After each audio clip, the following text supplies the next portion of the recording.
Hey everybody, welcome to another episode of Clinic Gym Radio. I am your host, and I'm excited to be your host, by the way, Dr. Josh Satterlee, and I am honored today to be joined by Jenny Dziubla. Jenny, how are you?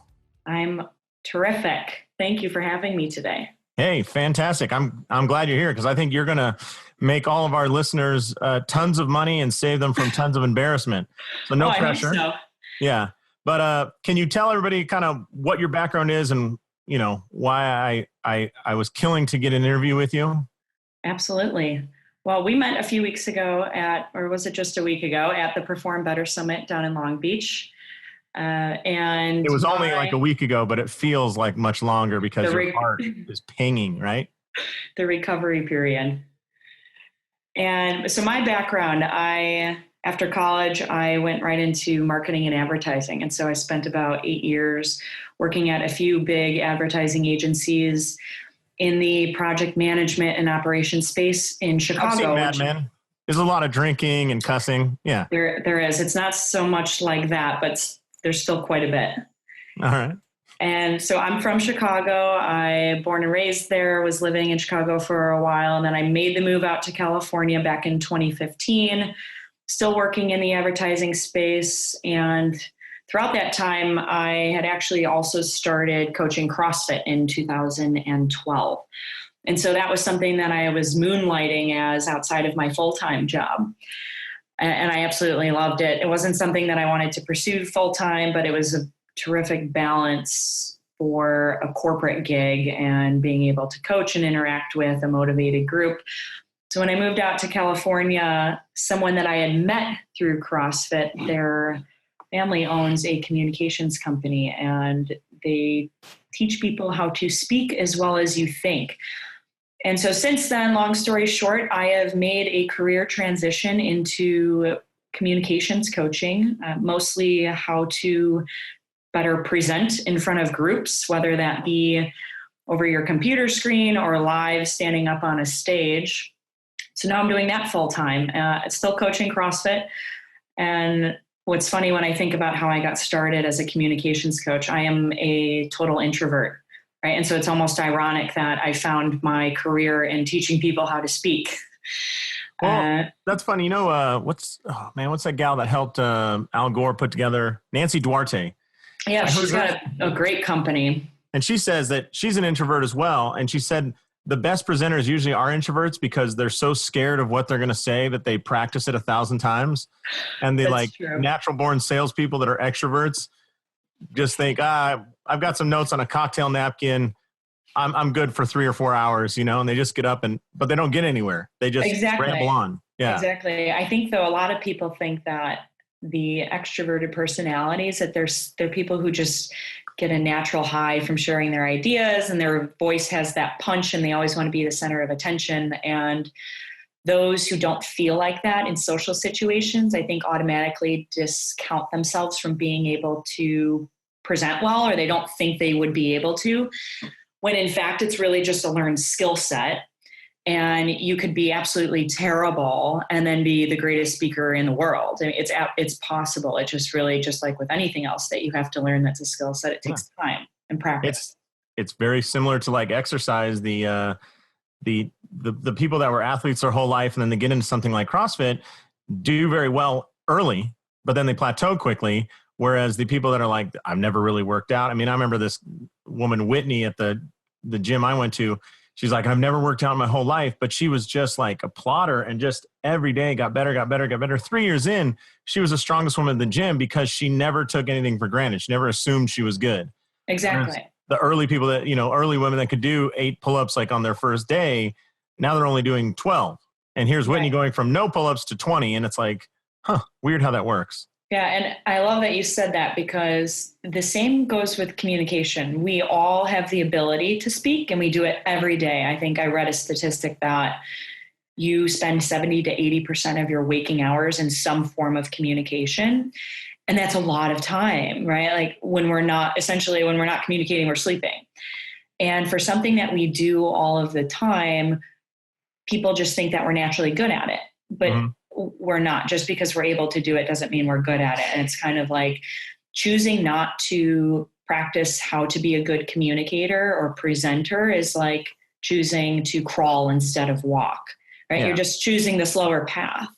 And we can both crawl and walk, but why wouldn't you take the path that's more efficient? And I mean, that's it. So it's anybody that, although we can communicate, it doesn't mean that you're good at it. And it's still a skill set that needs to be developed, especially if your job or your passion involves you wanting to spread your ideas. Yeah. Well, I love this because you're talking to somebody. In my mind, I have some great ideas. And every day, only 4 or 5 times I shove my foot in my mouth with them not coming out quite right. And especially when it, my wife could probably attest to the fact that I've said some things that, as we're walking into the dinner party, I get the slap on the side of the arm like, hey, I like these people. Don't screw this up. Right. That's her way of coaching my communication. So maybe you can give me a little specific skill set rather than the don't be an asshole, Josh version I get from my wife. Yeah, I would love to. And before we joined, we talked about, I gave a presentation a week or so ago, and it was specific to some of the common presentation mistakes that I see most people make. And this is just general. So it doesn't matter what you do. Right. These just apply generally to communicating a message across any forum. And then you made a great point. Like anymore, like we're in an age where the information's out there. Like there's so much information on anything, right? Like I'm going hunting this fall. And so I was just looking on YouTube, like how many videos are there at getting more accurate with aiming my rifle, right? There's like 20,000 hits. Okay. And that's just a tiny little niche. Hell, half the country hates guns. So we eliminate all of them, right? We're going to this tiny little niche. But what you said that totally makes sense is I don't think anybody anymore is going to win the I have more information game. Like it's not a volume issue anymore, but you can always win on the engagement side of things. And if you look at somebody like, you said CrossFit and you're in the Bay Area, Kelly Starrett, right? Exactly. None of his stuff was groundbreaking. None of it was new ideas. None of it, most people go, oh, I already know that stuff. Right. Except that dude delivered it way better than anybody else and made it exciting. And last time I checked, he's done pretty well for himself. He's doing okay with the mobility wad because his delivery was top notch. He was entertaining. Exactly. He was funny. He engaged great guests sometimes versus, oh, I'm just going to put out a bunch of information. It's like, this is dry and boring and it sucks. So before we get into the pure tips, you and I were at the 3-day Perform Better Summit. Lots of great information. Again, it wasn't an information game, but can you go over like I'm sure that there were points where you were watching and just like squirming in your seat, like, oh, Jesus, this is so bad. I can't even believe it. And I've been to those too. But can you give what were the 3 biggest things you saw people doing there? You don't have to name names unless you want to and make it really entertaining. But if you want to just tell us, what are the 3 things you saw where you're like, this person is losing the crowd and therefore losing money, losing popularity, and losing impact, whatever it is? Yep. First and foremost, so I've been to 2 Perform Better summits, and the biggest thing that I see is that the presentation slides that the audience is seeing while you're presenting are always the same ones that are in the handbook that the audience gets. And so this is one of those where it's like, show up, here's your printed out version of the slides so you can take notes or you can circle and exactly and everything. Okay, now why is that a problem? Well, if my audience can sit there while I'm speaking and read the slides for themselves and essentially get all the information they need from what's written on the slide, why the hell am I there? Right. What do they need you for? Right. It's almost insulting that I'm there just reading them my content. Right. When in fact, as a presenter, there are 3 components to what you should have. You should have the slides that the audience sees. You should have your notes for the slides that only you see. And then you have a handout. And when you get up there on stage, you say, I've got you a handout that has all the details of what I'm going to talk about. I'll give it to you after I'm done. Now, all of a sudden, all the pressure is off the audience to have to take notes the entire time you're speaking, and you've got their full undivided attention. So what you're saying, the common mistake is the slides that I'm presenting with and the handout in a rookie, they blend those two. They make the slides on the up in front of the room, also the handout, and that's totally wrong. There is a huge difference between a good oral presentation and a well-written document, and they should not be the same thing. Right. Okay. So anytime you're going to give a presentation, doesn't matter what forum it's on, you should have two versions. You should have one that the audience takes away from your presentation, and you should have another that cannot stand alone, and it absolutely requires you to walk your audience through the content. So it makes you very useful. Exactly. Which is why they showed up, which is why they're listening to you. Right. If you're paying big money to go see someone speak and they put up slides and it's 15 bullet points of full sentences, why am I paying money to go see that person speak? Yeah. Well, it's like you go to, even in college, right? They're like, oh, this is the required textbook. You don't just that's not it, right? You still have an instructor in the class. Like there's a reason. The person acts as an interpreter, as an encourager, makes sense of it. If it was just buy this textbook, read it, okay, I can do that in the first 2 weeks, but I don't get college credit for that. Exactly. All right. So that's first. So don't be a rookie. Say it again, Jenny. So you have your notes that you read. So you have the slides that the audience is going to see. Okay. The presentation slides. You have the notes that only you will see. And so if you're using PowerPoint, there's the notes section underneath. And I use that for myself if you want to just. Yeah, because you're an introvert. Exactly. Yeah, I've got it written on my hand. And then the third thing is you have a handout for the audience. Okay. And you tell them that you have a handout. You don't give it to them early because then they're going to pre-read, and you don't ever want someone to pre-read. You just tell them that they're going to get all the details of what you speak about after you're done. And there, you've got it. You've got their eyes the entire time you're presenting. And now you can add color and flavor to what's up on the screen. And like you said, you become the interpreter of the information. All right. Because it is extremely difficult to learn something if you are verbally giving someone the same information that they are also reading on the screen at the same time. So I can guarantee you that if you've got 20 slides of 10 bullet points of sentences, your audience will walk away and they might not remember a thing. Yeah.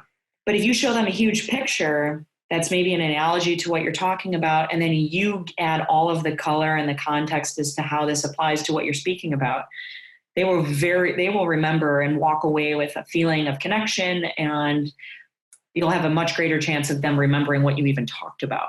Right. All right. I mean, you think about the news. The news is supposed to be transmitting information. They don't put up tons of text, right? It's all video and pictures. Exactly. Maybe. Yeah, you think about like an Apple marketing presentation, right?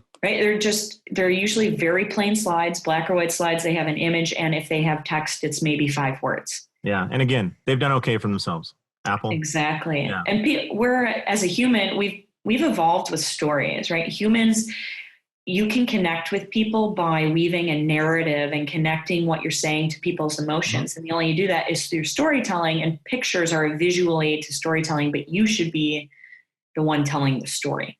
Right. Okay. Not the bullet points on your slide. Yes. All right. So bullets kill. They kill stories, and they kill presentations, and you can use bullets, but there are some principles which, when we get into when I go through that a little bit later in our talk, I can speak to more specifically. All right. So the first thing is that. Now, second pet peeve or annoyance that you saw all throughout this 3-day event. Yeah, I think this can be maybe weaved into one, but basically the look of your slides. And so I saw a few slides. I think they were white background with like a neon colored text. Love it. Yeah. I mean, I couldn't see a word on the slide. And the presenter was amazing, very engaging, a ton of energy. The content, like you said, the content's not in question at these things. The speakers are there for a reason. Yeah. But it is extremely frustrating as an audience member to not be able to see what's on the slide, because then the whole time I'm having a difficult time paying attention, thinking, what am I missing that I can't read on that slide? Mm-hmm. People don't care how flashy your slides are. I mean, I think about Mike Boyle's keynote, and I mean, it looks like he maybe put the slides together in 10 minutes, but it doesn't matter because the spotlight is on him and he's telling an amazing story, and his slides complement his words. Whereas you get someone, they spend all of their prep time for a presentation, designing all of their slides. The audience doesn't care about that stuff. They want to see legible text, very little, but legible text on a large size. And if you're using pictures, they need to be clear. And in no point in your presentation should you have to say to someone in the back of the room, hey, I know you back there can't see this, but anything you're going to put on a slide, you should always build it assuming that someone is like 100 feet away from you and they need to be able to see it too. Nice. So I heard one time the smallest text or the smallest font you should use should be twice if you take the oldest person in your room, multiply their age by 2, that's the smallest font you should use. So if you're talking to 65-year-olds about retirement, you need a 130-point font and no smaller. And I need to write that down. Maybe I need to do a roadshow with you, Josh.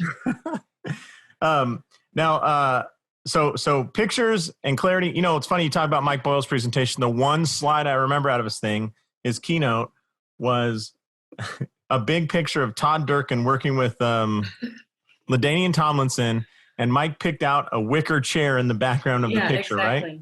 Now that would have totally flopped if you couldn't see the wicker chair, which was already in the background. But isn't it amazing that you remember that? And I remember seeing a picture of him with his coworkers at that bar that he was working at before he started it. And that's what presenting is about. It's about giving people some visual aid, but then bringing them along in the story thread that that's what you use your words for. Yeah. And it is the picture. It wasn't like you couldn't put that in a textbook, right? Exactly. And the best part is that if you follow the principle then of always leaving a handout, most people load up their slides with content because they're saying, well, if I miss something and I don't speak to it, at least they'll walk away and they maybe wrote it down because it was on the slide. Don't do that. Your presentation slides should be simple. It should be just a few slides. You do all the talking, and then just know that all that additional information you want to share can be put in the handout that you're going to give them when you leave. Yeah. So one more pet peeve, and then we'll move on to the good stuff here, or I guess this is good stuff. You're just tearing people apart. But so the slides are a big deal. How about the person up front? What's like a pet peeve you saw of the actual presenter? Lack of eye contact. Of course, a woman would recognize that. And you would too. Most people, they know that something's off when a speaker doesn't make purposeful eye contact, but they typically can't articulate that. They say, it's something I didn't feel very engaged, and they might not be able to say why. Right. But we know how to read body language. Like I said, we might not be able to put words to it, but we know that when something feels off, it feels off because of body language. And when you get into, if you start paying attention to speakers, most speakers will do what we call scanning, meaning they look at everybody in the audience, but maybe for half a second, and then they're on to the next person, and they kind of look above the audience, and they're kind of going back and forth. And in the speaker's mind, hey, I'm engaging everybody, I'm looking at everybody, but in no way are you ever connecting with a single person in your audience. And so what we teach is this skill called focus. And so when you're presenting, you need to you need to think about the presentation as an enlarged conversation. And when we think about having a conversation, we're making eye contact with individuals, right? You're out in a social situation, you're talking to one person, you're always looking at them in the eyes. That's how a presentation should be. It should be a series of multiple one-on-one interactions. And how we do that, and what's great about this skill too, is that it controls your pace of your speaking for you. So Josh, I have a thought that I want to deliver while I'm presenting. I deliver that thought directly to you as if I'm speaking to you as an individual. Mm-hmm. I'm done with that thought. When I'm done with that thought, I pause in silence. I look and I lock in with a new set of eyes in the audience, and I deliver my next thought to that person. Mm-hmm. What's great is that it's never that somebody speaks too fast when they're presenting. It's that they don't ever pause. Yeah. And so they never breathe, right? You're like rolls and rolls and rolls. And when we think about making eye contact with individuals, we're forced to pause as we look for that new set of eyes, which naturally builds in those breaks for us. Okay. And you'd be amazed at how much it eases your nerves, because we're really competent and comfortable speaking with one person. So why not do that when you've got 50 people in a room? Just pick out individuals. You already know that you're good at doing it in an individual setting. So then it takes off all the pressure of thinking, 50 eyes are on me right now. Instead, I'm just talking to you right now. I'm delivering this one thought to you. Everybody hears me though. I'm going to do that for my next thought. And as I pause in silence, find that new set of eyes, I deliver that next thought to a new person. Yeah. If you've ever watched, now that you say that, there's two people I think do a great job of this, and I think they couldn't be farther apart on the spectrum, but Tony Robbins will be on a stage with 60,000 people, and there's somebody up in the nosebleeds, and he does this move where he looks up to them and like he's looking at one person, like, woman in red shirt at, Exactly. section 312 seat F, but somehow he connects with every single person in that place, and then everybody close to the stage and everybody in between.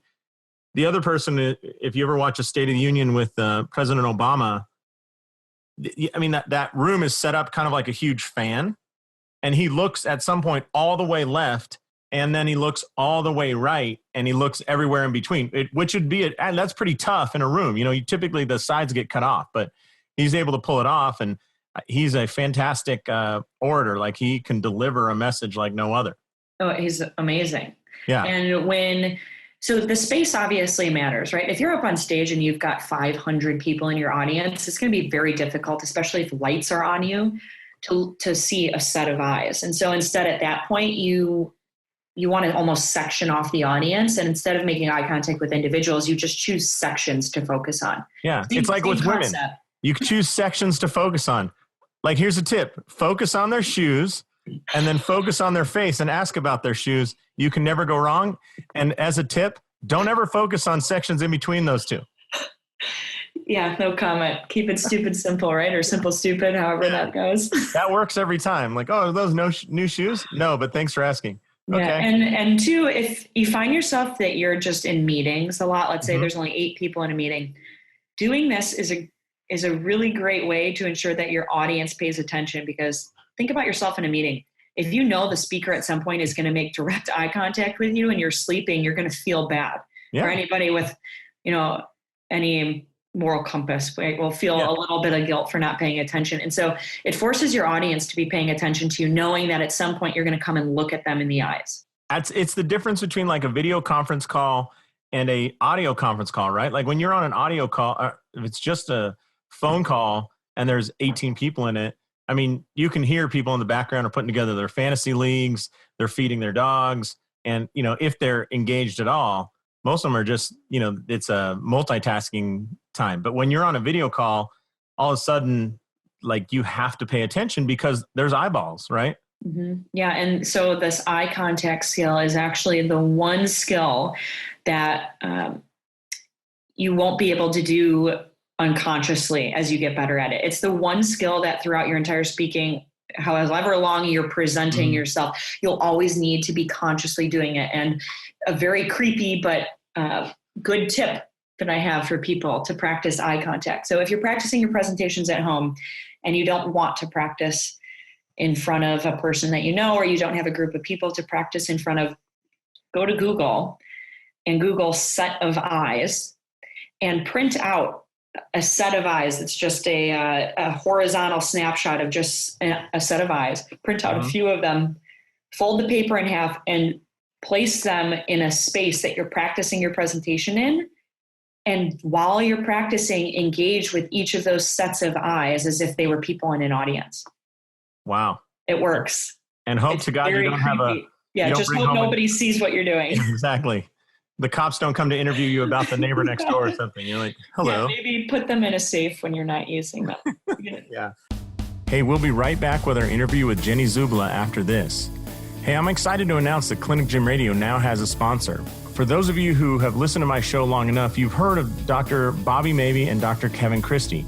In fact, it was their podcast that started my podcast, right? Basically. Well, I'm excited that they have set out to really help practicing chiropractors flourish in their career as a chiropractor. And this works perfectly with the clinic gym hybrid model because having a successful clinic is paramount to having a successful hybrid. And Dr. Mabey and Dr. Christie have started the CSA Circle, the Chiropractic Success Academy Circle, and I'd like to ask you to take a look at it. If you just head over to membership.csacircle.com, you can check out their program, which I think is the best program all around to help the practicing chiropractor really develop the best clinic they can develop. So they focus on 4 areas: the clinician, the business person, the producer, and actually the doctor. So not only are they looking at treatment diagnostic skills, but they're also looking at you as a business person. If you're out there forging your own path, building your own business, and going through all the difficulties of being a business owner, then they will definitely be able to help you out. I really like that piece, by the way. Sure, the producer and the clinician and doctor are important, but I really like the idea of helping you have that success mindset that so many doctors forget or lose as they go through the trials and tribulations of practice. I know there certainly were tough times for me, and man, I am glad that they are working with people. So their program changes every month. It updates new information. They have a very active online community, and they put all the parts and pieces together for you to be a successful chiropractor in today's market.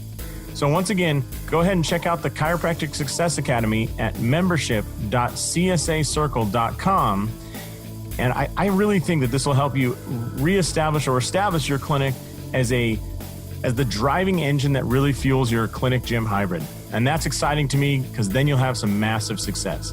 So once again, check out membership.csacircle.com, and then we will head back to the interview with Jenny Dziubla right now. Thanks.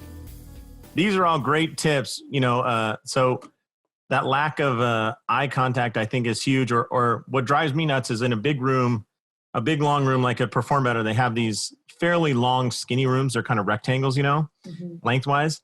And I always hate how like the first 2 rows are fully engaged and then the other 450 people in the room are forgotten. It's just like, you just don't feel like you're part of it. It's an information delivery. It's not a speech, but exactly. Man, when you see somebody great, like Todd Durkin does a good job of engaging the entire room. I mean, he's walking up and down the aisles, walking across, pointing at people, gaining that eye contact like you're talking about. And it totally changes. I can't tell you what he talks about, but it makes a huge impact, which is what he wants, Yeah. And so in terms of positioning too, that's a great point. It is a great idea to use the space that you have to walk around. However, you don't want to do that until you clear all of the content on your slide. Because at some point, if you're working a space like that and you're walking around, you're going to get in the way of somebody who's looking at your content. And so as a speaker, you always want to position yourself if it's possible. Let's say you're looking at a screen. The speaker should always be to the left of the screen because our eyes read left to right. Okay. So if you're speaking, you want your audience to be able to look at you and make it very easy for them to then read the content on your slide. Always clear all of the content on your slide. Then a great tip is if you hit the B key on your computer, if you're in presentation mode, it will blank the screen. And then if you want to add color and use the space and walk around and engage with the audience, do it with the screen blacked out so that they're not distracted, right? Then all the attention is back on you. You cleared the information on the slide. They don't need to look at it anymore. That should be how they redesign, the little wireless like remotes. Yeah. Instead of a stupid laser, which is distracting. Don't ever use the laser. That should be the laser. Right? Oh gosh, we need to tape everybody's lasers off. No lasers. So there's Jenny's tip number 4, ultra secret. Unless you're in space in a space battle with aliens, no freaking lasers, right? Using lasers is like the equivalent of using all of those fancy twirling animations in PowerPoint, right? It's completely outdated. And just because of the way technology and screens look now, they're almost more difficult to see. Mm-hmm. If you need to use the laser to point something out, just simply use verbal cues. In the top left corner on that chart, you see this. In the bottom left, highlighted in yellow, you see this. Yeah. That was fun, yeah. I mean, the laser also distracts them towards the screen and away from you, right? You never shine a laser on yourself. Yeah. So if I redesign the remote, I'd put the laser key is always the biggest. I'd make that the blackout button. So you could use that more often. Because then it would be like, hey, I'm engaging you as a person. You should edit this out and go with that. Yeah. Maybe we'll have to come up with a new product. All right. So what else can you tell our listeners here? Because basically what you're saying, and I'm 100% behind you, because I think people negate, even if you're in a small gym and you're like, hey, I'm doing a challenge, and we do a weight loss meeting every Tuesday night to check in on the weight and, talk about tips for losing weight. Even that with like 4 people in front of you is essentially a presentation, and your skill set needs to be as good as if you're presenting in a large group. And sometimes people are like, oh, it's just 4 people. It's like, dude, your batting percentage, your sales percentage in a small group is going to be way higher. You could get all 4 of those people connected with you, and they'll be your customers for life, rather than trying to go like, oh, I need to go on, put together a 400-person event or something, Yeah. And that's the challenge. And that I find myself talking to people about a lot is engaging with just one person is a presentation. And if I can engage with somebody and it's a very positive interaction for them, there's a potential for a lot of business from that single person. On the flip side of that, what makes it challenging to sell people on understanding and appreciating that one-on-one communication is just as important as presenting to a group of 500 is that all of the missed opportunities they won't see if they don't present themselves well to one person, it's not going to matter, right? Because they're going to never know that they missed out on opportunities. I've never met a chiropractor. So this podcast is going out to mostly chiropractors who are adding a gym, right? Mm-hmm. So they're going to doing that. But now that you bring that up, I don't think I've ever met a chiropractor that collected more than $1 million a year that didn't have a kick butt review of findings, which is one patient, one doctor kind of situation. Maybe sometimes there's a spouse sitting there, but that's a one-on-one presentation. And if you nail it, that's how you get big, is one at a time, not, and if you don't nail it, you can't get big. Like, you can do all the outside marketing you want. You're just never going to grow exponentially. Yeah. And really the challenge is in the first 2 minutes of meeting somebody. So there's a quote, and I don't have it with me, but there's a book, The Naked Presenter, and Gar Reynolds says something about there's a honeymoon phase with everybody, whether it's one person or a group of people you're speaking to. And they give you 1 or 2 minutes. After that time, they've already made a judgment about you. When you think about an interaction with somebody, how much content do you get into within 2 minutes? None. Yeah. You've maybe done an introduction. If you're presenting, you've maybe gotten through your agenda, but that's it. And so what is it that people are making a judgment on? They're making a judgment on our physical appearance, or how we present ourselves physically. And they're also making a judgment on our vocals. And those two things make up what we call in my industry executive presence, which is a completely unapproachable word. And the executive thing, I think, alienates a lot of people, but it's just for anybody. If you don't look strong and confident and sound compelling all within the first 2 minutes of meeting somebody, you're going to be digging yourself out of a hole the rest of that time and not even know it, because people don't share that judgment with you. Yeah. I have a friend, and he's a police officer, and he says that they teach him that when you arrive on a scene, you, by your presence, have to establish order. If you don't do it, and they call it the primacy effect, but if you don't do it in that first 2 minutes, you will never get anybody to comply with what you need. And he says, and the problem is that cops get run over all the time. So that's why he said, if you go to like a domestic violence situation, that's why they wait for a second cop, is they need to fill your doorway. Even though there's only 2 of them, they want to fill your doorway with uniforms. So your thought is, if I don't comply, I'm going to have a flood of people in here. Because he says, if you go and you turn sideways and you act small or kind of hide behind the door, he's like, you'll never, ever be able to tell that person how to do what to do. Yeah. And I think it's exactly what you're saying about, that presence in the room. People want to be led. They want to be led when you're talking about it, whether you're talking nutrition or injury repair, or in your case, how we're going to launch our next marketing campaign at Facebook or whatever, you're working with these huge clients. No, you're absolutely right. And those first 2 minutes being so important, if you haven't been objectively evaluated as how you communicate or present yourself, you're just going to fall into old habits and communicate the same way all the time. And so my advice would be, get someone you trust or hire a coach to work with for a few sessions just to evaluate your presence, your physical and your vocal skills. Let them teach you a few of those skills, and then use them every single day. I use these skills when I go to the grocery store. When I'm checking out, I always make sure to reference the cashier's name. I look them in the eyes. I speak to them when I'm standing in line waiting for something. I always pay attention to, what are my arms doing, right? Are they crossed in front of me? Because that is a body signal that I'm creating a barrier between myself and somebody else. If you start to pay attention to all of the times that you're interacting or standing or presenting yourself and what your body and your vocals are doing, you're going to be blown away by how many subtle cues you're turning people off with. Yeah. It's like, I'm sure when you're at Whole Foods, Jenny, and you, the chick rings you up for like your kombucha or whatever. Trader Joe's. Yeah, that's $4. And then you just have the executive presence go, I think the shelf said $2.50.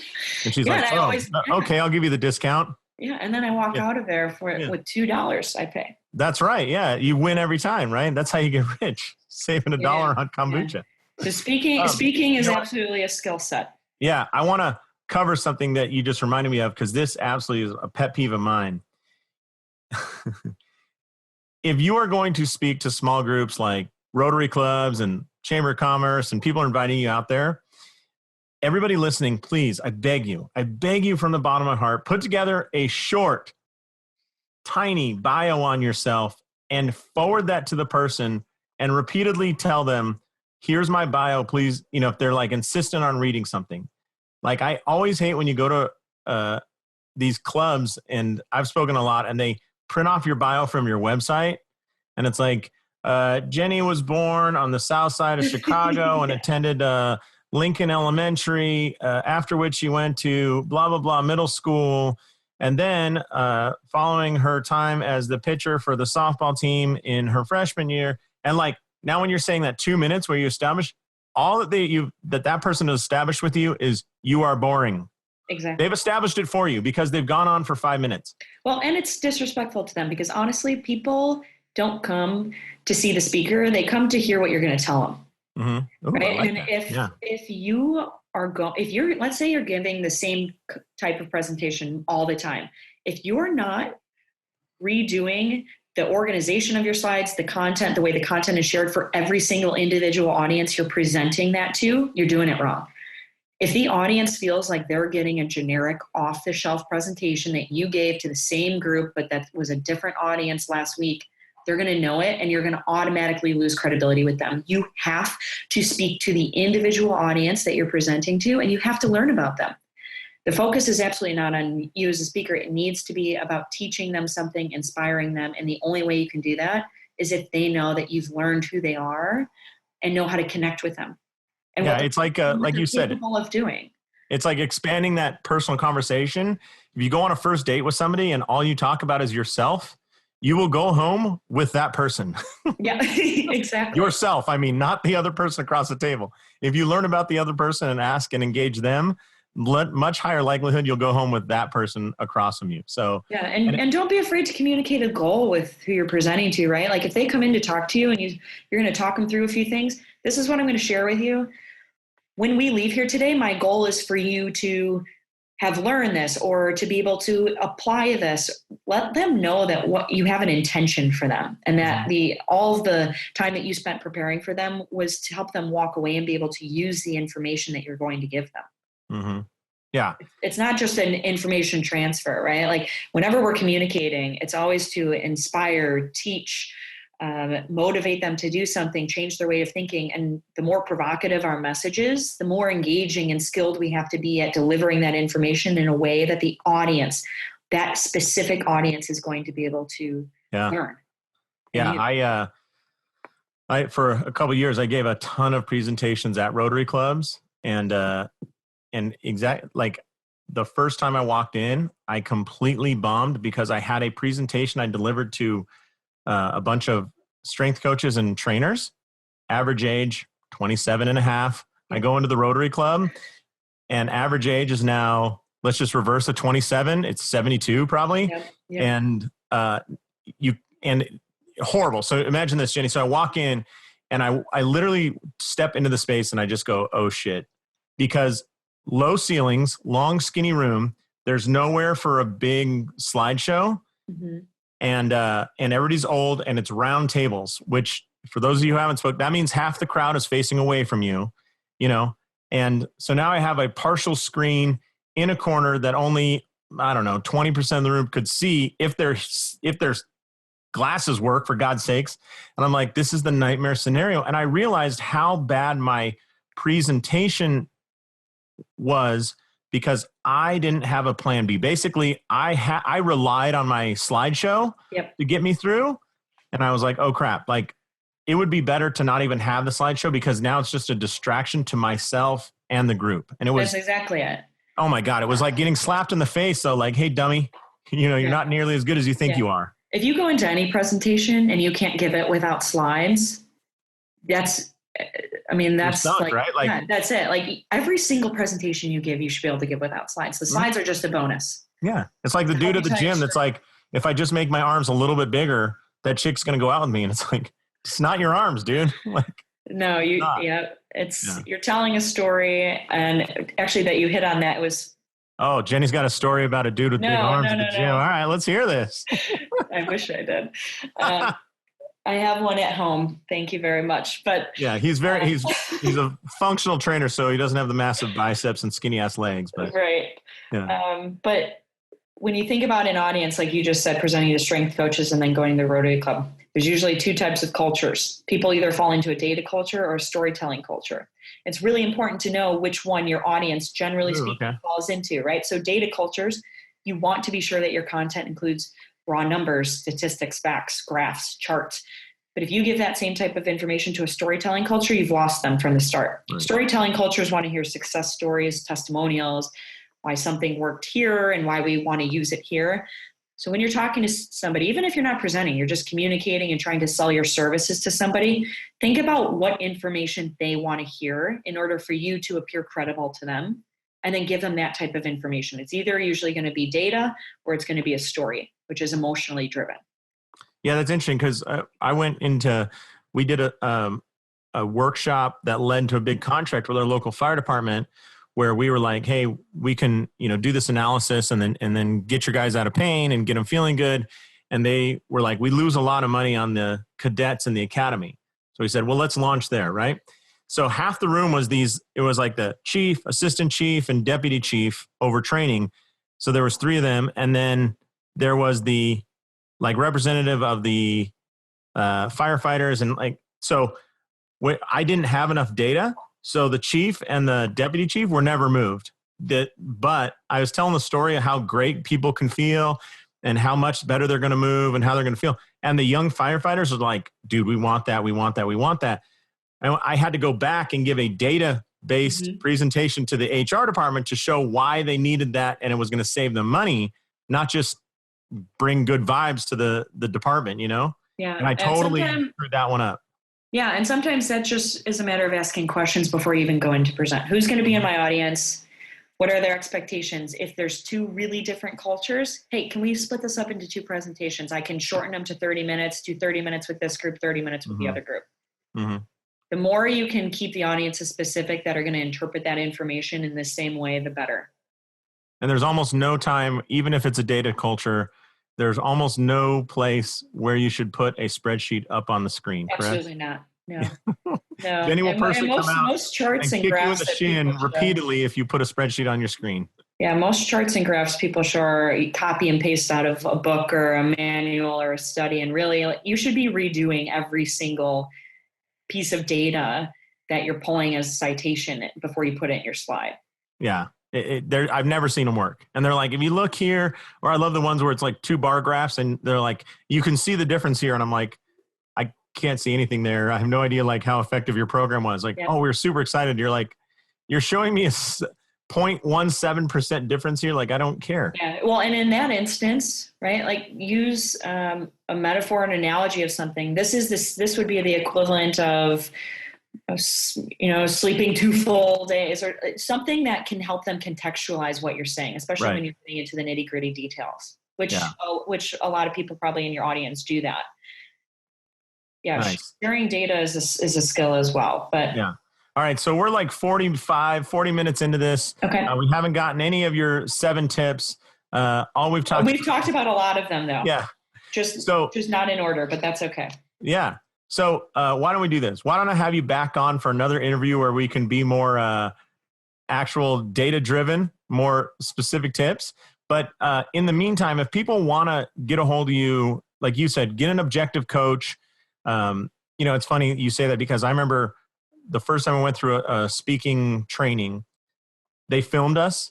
Mm-hmm. And just seeing yourself on film, you go, oh, my God, I can't believe I looked that bad. Or everyone should be filming themselves before you present. By the way, have a plastic bag around for when you do vomit the first time you see yourself. It's going to be an emotional impact. You don't know how bad you are. I'm trying to be nice there, but you don't know how bad you suck. No, not at all. You don't usually know what your legs are doing, what your arms are doing. Yeah.